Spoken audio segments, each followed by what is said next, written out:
दर्शक कृपया ध्यान दें। यह वीडियो एक संवेदनशील ऐतिहासिक घटना पर आधारित है। हमारा उद्देश्य इतिहास के इस दुखद अध्याय को सम्मानपूर्वक याद करना है, न कि किसी की भावनाओं को ठेस पहुंचाना। इतिहास के पन्नों में कुछ तारीखें ऐसी होती हैं जो समय के साथ धुंधली नहीं पड़ती, बल्कि और भी गहरी हो जाती है। ये तारीखें सिर्फ आंकड़े नहीं, बल्कि उन अनगिनत कहानियों, बलिदानों और घावों का प्रतीक है जिन्होंने एक राष्ट्र की आत्मा को आकार दिया।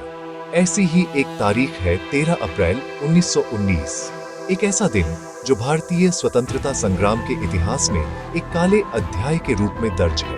ये कहानी है जलियांवाला बाग हत्याकांड की। उस दौर में भारत ब्रिटिश हुकूमत के खिलाफ आजादी की लड़ाई लड़ रहा था। साल 1919 की शुरुआत में ब्रिटिश सरकार ने रॉलेट एक्ट नामक एक दमनकारी कानून लागू किया। इस कानून ने सरकार को बिना किसी मुकदमे के किसी भी भारतीय को जेल में डालने का अधिकार दे दिया। ये भारतीयों के नागरिक अधिकारों पर एक सीधा हमला था। पूरे देश में इस काले कानून के खिलाफ विरोध की लहर दौड़ गई।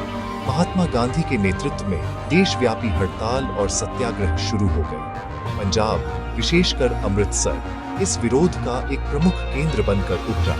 इसी तनावपूर्ण माहौल में 13 अप्रैल को बैसाखी का पवित्र पर्व आया। ये पंजाब के लिए फसल कटाई और नए साल का उत्सव था। आसपास के गांवों से हजारों लोग, जिनमें महिलाएं, बच्चे और बुजुर्ग भी शामिल थे, अमृतसर के स्वर्ण मंदिर में दर्शन करने और बैसाखी का मेला देखने आए थे।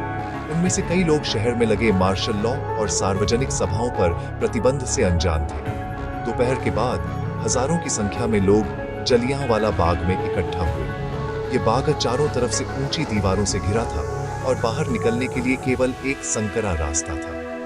कुछ लोग वहां रॉलेट एक्ट के विरोध में हो रही शांतिपूर्ण सभा में शामिल होने आए थे, तो कई परिवार सिर्फ मेले की गहमागहमी से दूर कुछ पल शांति से बिताने के लिए वहां मौजूद थे।